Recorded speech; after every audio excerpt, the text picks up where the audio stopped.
sekarang kita punya kajian tentang perempuan.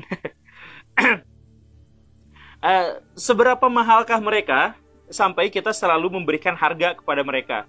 Jadi maaf ya, kalau ada PSK yang harganya 80 juta, itu pun masih dianggap murahan. Ada apa? Kenapa? Kan laki-laki nggak pernah ditanyakan soal murahan atau enggaknya gitu. Kalau laki-laki pun banyak melakukan perselingkuhan, kalaupun laki-laki banyak jajan gitu, dia tidak disebut murahan, dia disebut nakal, dia disebut playboy, dia disebut jahat, dia disebut sebagai mata keranjang dan sebagainya, tapi tidak ada yang menghargai nilainya. Sedangkan perempuan kok ada harganya gitu. Kalau perempuan itu mata keranjang, kalau perempuan itu selingkuh, kalau perempuan apa kok disebutnya perempuan murahan gitu. Bahkan yang 80 juta tarifnya juga dianggap murahan. Ini sebenarnya, ayo kita jawab sama-sama kenapa bisa seperti ini. Ada bias gender kah di dalamnya? Yuk kita mulai.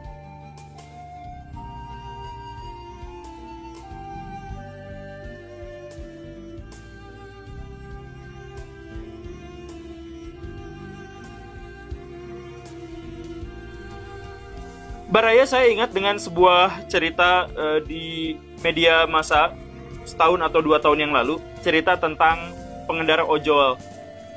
Pengendara ojol ini dapat tumpangan seorang perempuan yang cantik luar biasa, katanya. Nah, sepanjang jalan si ojol ini cari kesempatan ngomongin soal yang cabul-cabul ke si perempuan, ngajak untuk ngobrolin hal-hal yang mesum. Si perempuan nolak, diam. Pokoknya mah tidak mau, pokoknya menghindari setiap obrolan itu. Tapi mungkin si driver ojolnya udah kelewat batas. Udah libidonya udah tidak tertahankan. Jadi pas si perempuannya turun dan lari, dipegang bagian tertentunya. Kemudian si perempuannya nangis, lapor sama kakaknya, dan kebetulan kakaknya juga pada waktu itu melihat. Pas si ojolnya pergi, si kakaknya langsung lapor kepada perusahaan ojol, tetapi katanya tidak ditanggapi. Akhirnya lapornya di media sosial dan akhirnya menjadi viral. Waktu berjalan, si driver ojolnya ketahuan mukanya. Mukanya langsung di-share di media sosial. Dan dampaknya apa? Si driver ojol itu terancam cerai dengan istrinya. Anaknya dibully habis-habisan. Si drivernya dipecat dari perusahaan ojolnya. Kemudian namanya benar-benar tercemar. Dia susah untuk dapat pekerjaan lagi. Oke? Itu nasib yang menimpa si laki-lakinya.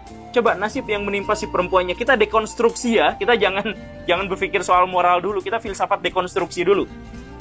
Si perempuannya rugi apa? Dipegang. Oke, dipegang. Terus rugi apa? Si laki-lakinya ruginya besar. Namanya terpampang di media sosial, viral pula, dia dipecat dari tempat bekerjanya, si anaknya dibully, si istrinya nuntut, marah-marah untuk cerai dan lain sebagainya. Begitu besar tanggungan yang diterima si laki-laki, kerugiannya luar biasa. Kerugian si perempuannya apa? Dia nangis, oke. Dia trauma, oke. Ya, masalahnya traumanya kenapa? Dia rugi apa gitu. Ya, sekali lagi ini bukan mempertanyakan moral, kita dekonstruksi soal moral itu. Perempuan itu ruginya apa? Gak ada apa-apa.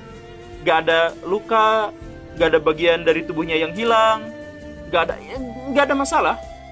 Nah, tetapi walaupun kenyataannya sudah jomplang seperti itu, kalau saya ceritakan tentang kisah ojol ini, pasti orang-orang juga tetap akan menyalahkan si laki-lakinya.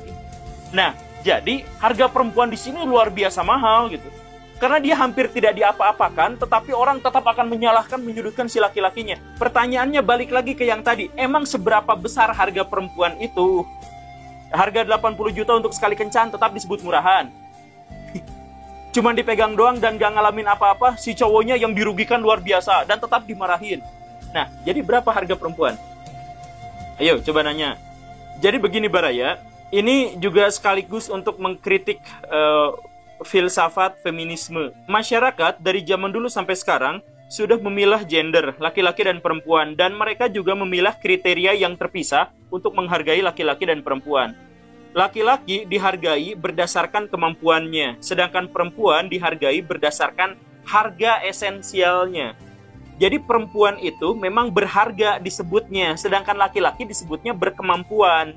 Makanya kita lihat, hubungan yang baik antara laki-laki dan perempuan dikenal kalau perempuannya dilindungi sama si laki-laki.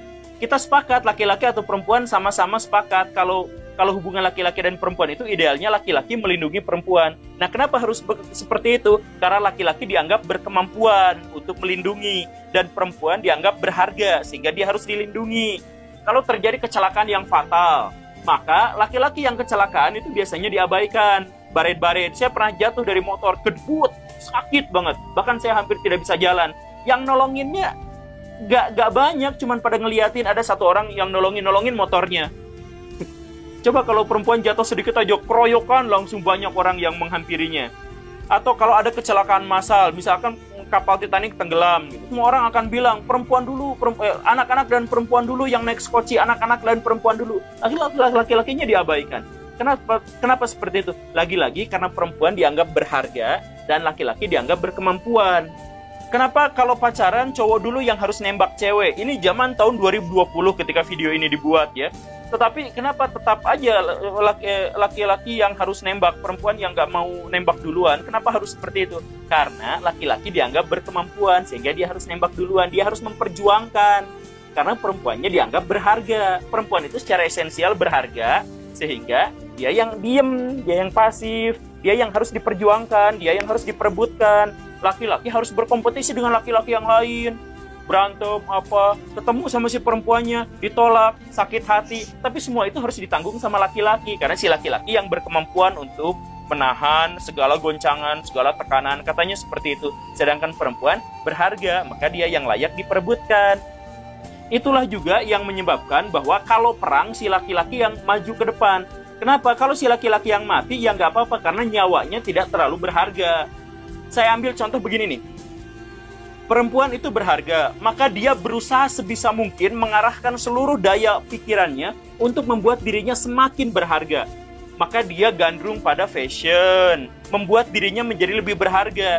Dia gandrung pada perhiasan, membuat dirinya menjadi semakin berharga. Tetapi semakin dia gandrung pada penghargaannya, semakin kecil berkemampuannya. Perempuan pakai high heel misalkan. Itu membuat dia terlihat lebih berharga, lebih menarik, lebih indah, lebih berharga lah intinya ya. Tetapi dia lebih sedikit untuk berkemampuan. Bener kan? Kemampuan lari aja dia jadi nggak bisa. Bener. Sedangkan laki-laki sebaliknya. Laki-laki itu mengarahkan semua daya pikirannya untuk berkemampuan. Tetapi karena itu dia mengesankan dia menjadi tidak lebih berharga. Coba, untuk menunjukkan dia berkemampuan, dia tawuran, dia berantem, dia ikut perang, dia jadi atlet yang berbahaya, dia mengikuti pekerjaan-pekerjaan yang berbahaya, dia jadi debt collector misalkan seperti itu. Tetapi dia bangga kalau dia jadi preman, debt collector, ya kan gua mau gak pernah terkalahkan, bla bla bla. Dia mengurangi harga nyawanya, karena dengan itu nyawanya jauh lebih terancam. Tetapi dia bangga dengan kemampuannya. Jadi laki-laki semakin dia merasa dirinya berkemampuan dan dia berjuang untuk kemampuannya itu, nilai kemampuannya itu, maka dia mengurangi keberhargaannya. Sedangkan perempuan mengejar-ngejar nilai keberhargaannya. Dan dengan itu dia mengurangi kemampuannya. Makanya semakin berharga perempuan, semakin feminim, semakin imut kayak gitu, semakin dia tidak bisa apa-apa. Begitu kan? Nah, itu filosofis orang zaman dulu gitu. Nah, sekarang kita pertanyakan lagi, yang bikin perempuan berharga itu apa? Yang saya bilang tadi ya, laki-laki juga bisa berharga, tetapi bukan esensi dirinya, tapi eksistensi dirinya. Laki-laki dianggap berharga kalau dia berkemampuan. Jadi kalau dia bikin mobil, dia menciptakan ini, menciptakan itu, barulah dia disebut berharga.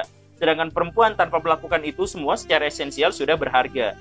Jadi kalau kita lihat di YouTube, cewek cuman gini-gini doang, yang penting menunjukkan keberhargaannya, itu penontonnya langsung begitu banyak. Sedangkan cowok, biasanya yang ditunjukkan adalah hasil karyanya, bikin akuarium, bikin apa. Tampang orangnya bahkan jarang kelihatan gitu. Cewek atau foto selfie itu mukanya doang gitu. Cowok kalau foto itu di belakang gunung yang dia taklukan gitu, dia mukanya kecil jauh gitu. Cowok kan biasanya juga gitu, beda sama cewek itu. Karena cowok mengedepankan apa yang dia mampu, sedangkan cewek mengedepankan harga dirinya sendiri. Nah, balik lagi ke pertanyaan tadi. Lalu apa yang membuat perempuan itu berharga? Yang harganya lebih tinggi daripada laki-laki. Bahwa perempuan itu, jawabannya, perempuan itu bisa bereproduksi. Dan perempuan diliputi oleh atribut seksualitas. Seksualitas membuat laki-laki menganggap perempuan itu berharga. dan reproduksi itu menyebabkan seluruh manusia menganggap perempuan lebih berharga. Laki-laki tidak bisa bereproduksi, hanya perempuan yang bisa melakukan itu. Makanya perempuan dianggap lebih berharga. Maka di mana melakukan itu? Makanya perempuan dianggap lebih berharga. Maka di mana-mana perempuan itu akan dianggap ibumu. Ibumu lebih berharga. Nah, maksud ibu itu apa? Karena dia sudah bereproduksi, melahirkan kamu. Jadi kamu itu muncul gara-gara kemampuan reproduksi dari perempuan yang secara esensial memang sudah menyatu dalam dirinya. Kan begitu. Maka seluruh daya upaya perempuan yang tadi itu banyak difokuskan pada dua hal, seksualitas dan reproduksi. Semua nilai-nilai yang melingkupi perempuan, misalkan, oi perempuan jangan pulang malam-malam, perempuan jangan tampil seksi dan lain sebagainya. Itu semuanya terikat dengan reproduksi dan seksual. Tidak jauh dari situ. Coba lihat, kita lihat pandangan masyarakat ya. Sekali lagi ini, kalau mau disebut sebagai filsafat, kita bahas filsafat nggak apa-apa lah. Nanti kapan-kapan kita bahas yang secara psikologisnya gitu. Laki-laki tampil berani. Tidak ada hubungannya dengan seksualitas, tapi berhubungan dengan dirinya sendiri. Laki-laki itu nakal. Oke, tidak berpikir apa-apa. Tapi coba kalau atribut itu diserahkan pada perempuan. Perempuan itu tampil berani. Mikirnya pasti terkait dengan seksual dan reproduksi. Bener ya? Perempuan itu tampil berani. Artis itu tampil berani.